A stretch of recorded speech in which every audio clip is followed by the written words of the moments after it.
പ്രിയപ്പെട്ട സുഹൃത്തുക്കളെ,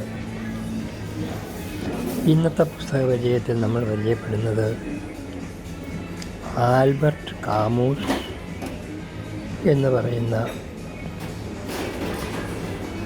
കഴിഞ്ഞ നൂറ്റാണ്ടിലെ ഒരെഴുത്തുകാരനാണ്. കഴിഞ്ഞ നൂറ്റാണ്ടിലെ ആണെന്ന് ഞാൻ പറഞ്ഞു പോയെങ്കിലും എനിക്ക് തന്നെ സംശയമുണ്ട് ഈ നൂറ്റാണ്ടിലെ ആണെന്ന്. ഞങ്ങളൊക്കെ കോളേജിൽ പഠിക്കുന്ന കാലത്ത് ഞങ്ങളുടെ ലിറ്ററേച്ചർ ക്ലാസ്സിൽ പലപ്പോഴും പ്രസംഗത്തിൽ കേട്ടിട്ടുള്ള ഒരു പേരാണ് ആൽബർട്ട് കാമൂസ്. എന്ന് പറഞ്ഞാൽ ഞാൻ 73 ആയപ്പോഴേക്കും കോളേജ് വിട്ടു. അല്പം ലിറ്ററേച്ചർ എന്നുള്ള പേരിലുള്ള ക്ലാസ് പഠിച്ചിട്ടുമുണ്ട്. സാഹിത്യം എന്ന് പറഞ്ഞാൽ വളരെ വിപുലമായൊരു സബ്ജക്റ്റാണ്.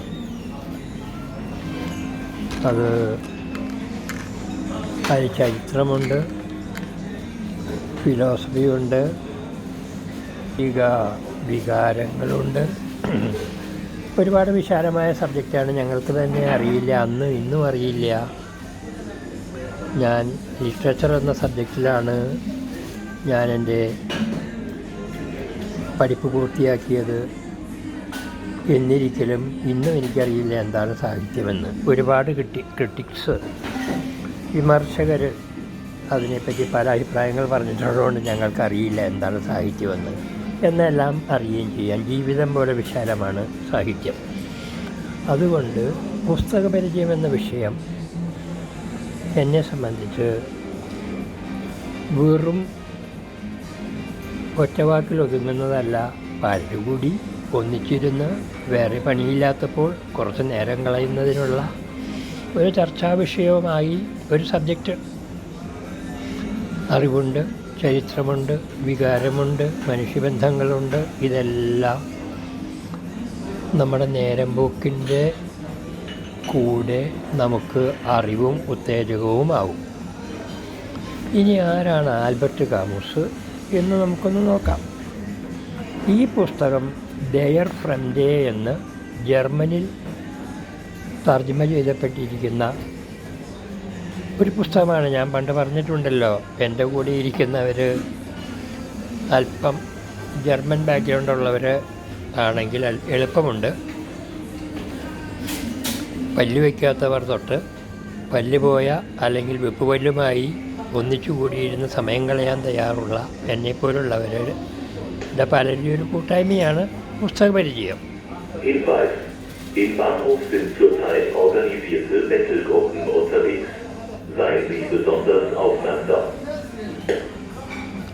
ഞാനൊരു റെസ്റ്റോറൻറ്റിലായിരുന്നാണ് ഇത് പിടിക്കുന്നത്. അതുകൊണ്ട് ജർമ്മനിലൊരു അനൗൺസ്മെൻ്റ് ഉണ്ടായി, ക്ഷമിക്കണം. എങ്ങനെയും നമുക്ക് നേരം കളയുന്നതിന് വേണ്ടി കൂടിയാണ്. അതും ചരിത്ര പുസ്തകങ്ങളാണ് ഞാൻ എടുക്കാറ്.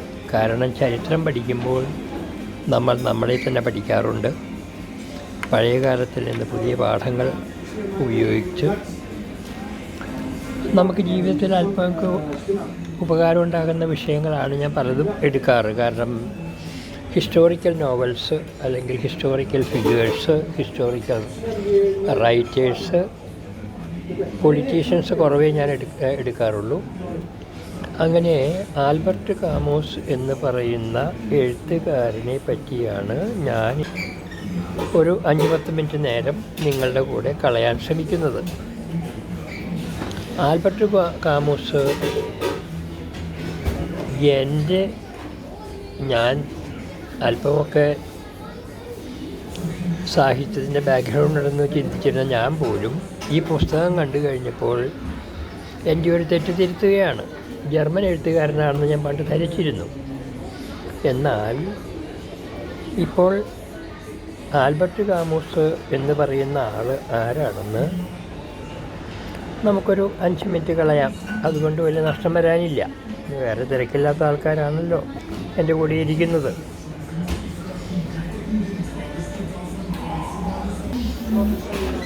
ഈ പുസ്തകത്തിൽ ചുരുക്കത്തിൽ എഴുതിയിരിക്കുന്നത് ഞാനൊന്ന് വായിക്കാം. അല്പം ജർമ്മൻ ബാക്ക്ഗ്രൗണ്ട് ഉപകാരപ്പെടുമെന്ന് ഞാൻ പറഞ്ഞല്ലോ. ജർമ്മൻ അറിയാത്തവർക്ക് അല്പം ജർമ്മൻ പഠിക്കാനും കൂടി സഹായിച്ചെന്നേ വരും. Dieses frühe Meisterwerk des französischen Nobelpreisträgers schildert in einer Sprache von kristallener Härte und Klarheit die Geschichte eines jungen Franzosen, der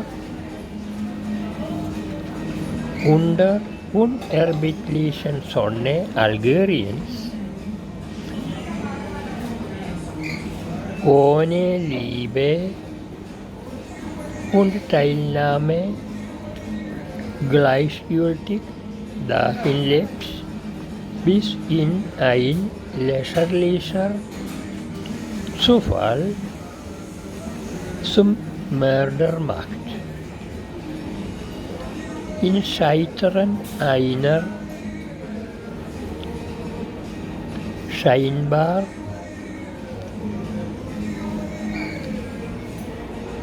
absolut freien Existenz erfährt das Leben mit Leben heißt.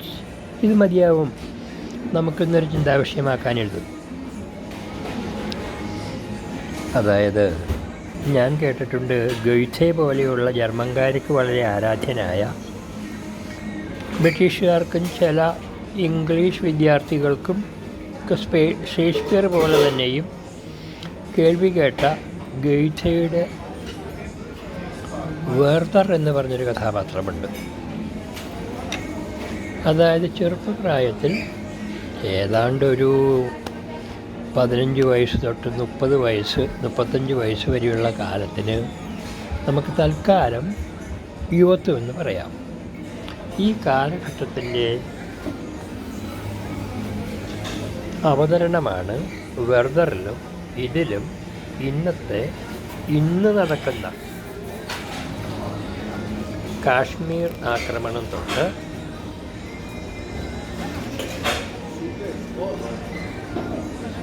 ലോകത്തിൽ കാണുന്ന പല കാര്യങ്ങളും ഈ 15 തൊട്ട് 30 വയസ്സ് വരെ ഉള്ള ആൾക്കാരുടെ പ്രവർത്തനങ്ങളെയാണ് നാം ശ്രദ്ധിക്കുന്നത്. ചുരുക്കം പറഞ്ഞാൽ പ്രായമായവർക്ക് ഇനി എന്ത് പറയാനുണ്ട്? അവരൊക്കെ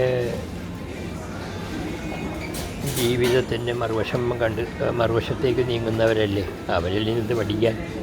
പക്ഷേ പുതിയ തലമുറയ്ക്ക് അറിയില്ലല്ലോ പഴയ തലമുറയിൽ നിന്നാണ് അറിവ് വരുന്നതെന്ന്.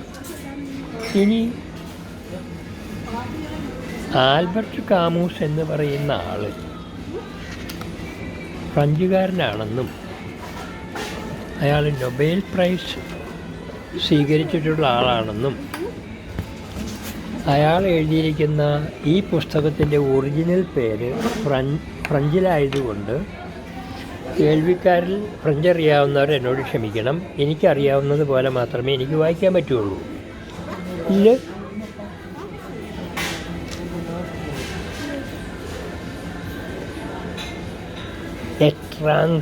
ട്രാൻസർ ജി ഷായുടെ സ്വരം കൊടുത്ത് ഉച്ചരിക്കുമെന്ന് പറയുന്നതുകൊണ്ടാണ്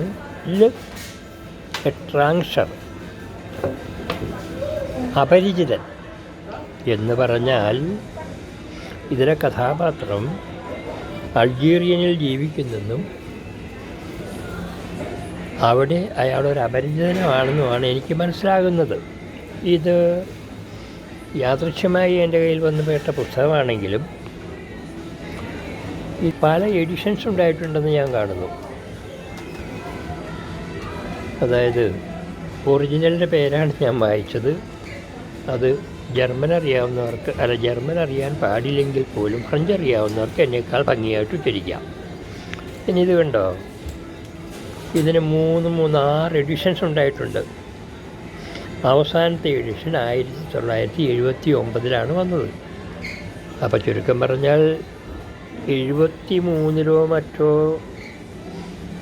വിദ്യാഭ്യാസം പൂർത്തിയാക്കിയ ഒരു സാഹിത്യ വിദ്യാർത്ഥി എന്ന നിലയിൽ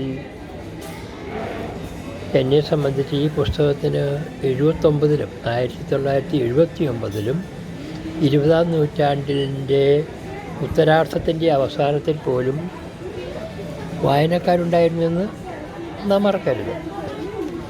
ഇനി ഈ പുസ്തകം ഒന്ന് വായിച്ച് ഇതിൻ്റെ അർത്ഥം പറഞ്ഞാലും നോക്കിയാൽ അദ്ദേഹത്തിൻ്റെ ഭാഷയെപ്പറ്റി ഇവരെഴുതി വച്ചിരിക്കുന്നത് ചില്ലുപോലെ കടുപ്പമേറിയതും അതുപോലെ തന്നെ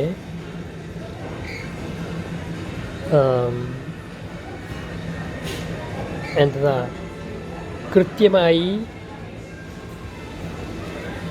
കാഴ്ച നൽകുന്നതുമായ ക്ലിയർനെസ് നൽകുന്നതുമായ രീതിയിൽ അങ്ങനെയൊരു ഭാഷ ഉപയോഗിച്ചുകൊണ്ട് ഒരു യുങ്ങൻ ഫ്രാൻസോസിൻ്റെ ഒരു ഫ്രഞ്ചുകാരനായ ചെറുപ്പക്കാരൻ്റെ യുവാവിൻ്റെ ജീവിതമാണ് ഇതിൽ ഈ നോവലിസ്റ്റ് അവതരിപ്പിക്കുന്നത്. ഇനി അയാൾ ജീവിക്കുന്നത്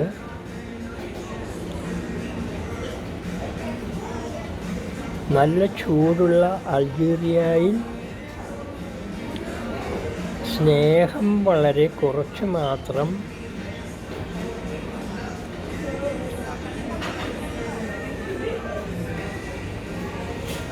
വിധിയിൽ നിന്ന് കിട്ടിയിട്ടുള്ള ഒരു തരം നിഷ്ക്രിയത്വമായ ജീവിതം കഴിക്കുന്ന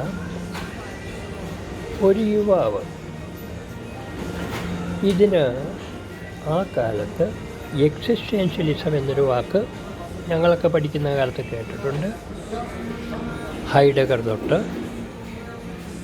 തെയ്യാദ് ഷർദാൻ തൊട്ട് കാമൂസ് തൊട്ട് ഇങ്ങനെ ഫിലോസഫിയിലും എന്ന് പറഞ്ഞ തത്വശാസ്ത്രത്തിലും സാഹിത്യത്തിലുമൊക്കെ അറിയപ്പെട്ടിരുന്ന പല വ്യക്തികളും ഉപയോഗിച്ചിരുന്നൊരു വാക്കാണ് എന്ത്?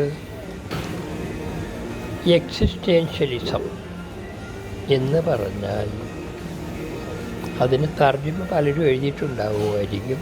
ചുരുക്കം പറഞ്ഞാൽ ജീവിത പ്രശ്നത്തെ നേരിടുന്ന ചെറുപ്പക്കാരുടെ ഒരു ജീവിതത്തെ പറ്റിയാണ് ഇവിടെ വിഷയം. അതുകൊണ്ട് നമ്മുടെ പുസ്തക പരിചയം വെറും വൺമാൻ ഷോ അല്ല. അന്നും ഇന്നും നിലവിലുള്ള പ്രശ്നങ്ങളെ ചിത്രീകരിക്കുന്ന ഒരു വിഷയമാണ് ഈ പുസ്തകത്തിൽ ചിത്രീകരിച്ചിരിക്കുന്നത്. ഈ പുസ്തകത്തിൻ്റെ അകത്തേക്ക് കയറുവാൻ ഇപ്പോൾ ഞാൻ ആഗ്രഹിക്കുന്നില്ല. കാരണം എനിക്ക് ഇത് നിങ്ങളുടെ മുന്നിൽ ഇരുന്ന് വായിച്ച് നിങ്ങളുടെ നേരമെടുക്കാം. എത്ര പേർക്ക് കേൾവിക്കാർക്ക് ഇൻട്രസ്റ്റ് ഉണ്ടെന്ന് എനിക്കറിയില്ല. ഞാൻ വായിച്ചു കുറച്ച് ഭാഗം. വളരെ സിമ്പിളായിട്ടുള്ള നോവൽ, 20-ാം നൂറ്റാണ്ടിലെ നോവൽ. ഡോസ്റ്റോവസ്കി പോലെ റഷ്യൻ നോവലുകൾ അല്ലെങ്കിൽ ടോൾസ്റ്റോയ് പോലെയുള്ളവരുടെ റഷ്യൻ നോവൽ പോലെ വിപുലമായ വലുപ്പത്തിൽ എഴുതപ്പെട്ടിരിക്കുന്ന നോവലുകൾ പെടുന്നതല്ല ഇത്. താരതമ്യേന സിമ്പിളാണ്, ചെറുതാണ്. ഇപ്പോൾ ഞാൻ കഴിഞ്ഞ പങ്ക്തിയിൽ പറഞ്ഞതുപോലെ പേപ്സ്റ്റിൻ പോലെയുള്ള ഒരു പുസ്തകമൊക്കെ നമ്മൾ വായിക്കാൻ തുടങ്ങിയാൽ അതിന് ഇതിനേക്കാളൊക്കെ ഒരുപാട് വലുപ്പമുണ്ട്. 400 പേജ് ചെറിയ അക്ഷരത്തിൽ എഴുതിയിരിക്കുന്ന വായിച്ച് അവതരിപ്പിക്കുക എന്ന് പറഞ്ഞാൽ മലയാള യൂട്യൂബ് ലോകത്തിൽ വല്ലാത്ത കഥ പോലെ വളരെ സമയമെടുത്ത് അവതരിപ്പിക്കുന്ന പ്രോഗ്രാം പോലെ ധാരാളം നേരമുള്ളവർക്ക് ഒരു പുസ്തകം മുഴുവൻ വായിച്ച് അവതരിപ്പിക്കാൻ പറ്റുന്ന കഥകളാണ് പലതും ഇന്നുള്ളത്. അതിപ്പോൾ നമ്മൾ പുസ്തക പരിചയത്തിൽ അങ്ങനെ നോക്കിയാൽ 2-3 പുസ്തകം മാത്രമേ നമുക്കൊരു വർഷത്തിൽ വായിക്കാൻ പറ്റുള്ളൂ. നമ്മുടെ ലക്ഷ്യം അതല്ല. നമ്മുടേതൊരു ചെറിയ ലക്ഷ്യമാണ്. പണ്ട് കോഫി ഷോപ്പുകളുണ്ടായിരുന്നു, ചായക്കടകളുണ്ടായിരുന്നു നമ്മുടെ നാട്ടിൽ. പണ്ട് ഇംഗ്ലീഷ് സാഹിത്യത്തിൽ പറയുന്ന പോലെ ബ്രിട്ടനിലൊക്കെ ഉണ്ടായിരുന്ന കോഫി ഷോപ്പിൻ്റെ ഒരു കാലമുണ്ടായിരുന്നു. നേരം കളയാൻ ആൾക്കാർ ഒന്നിച്ചു കൂടും, എന്തെങ്കിലും ഒരു വിഷയമെടുത്ത് കൈകാര്യം ചെയ്യും. അതുപോലെ മാത്രമേ ഇതിനെ കൈകാര്യം ചെയ്യണ്ടൂ.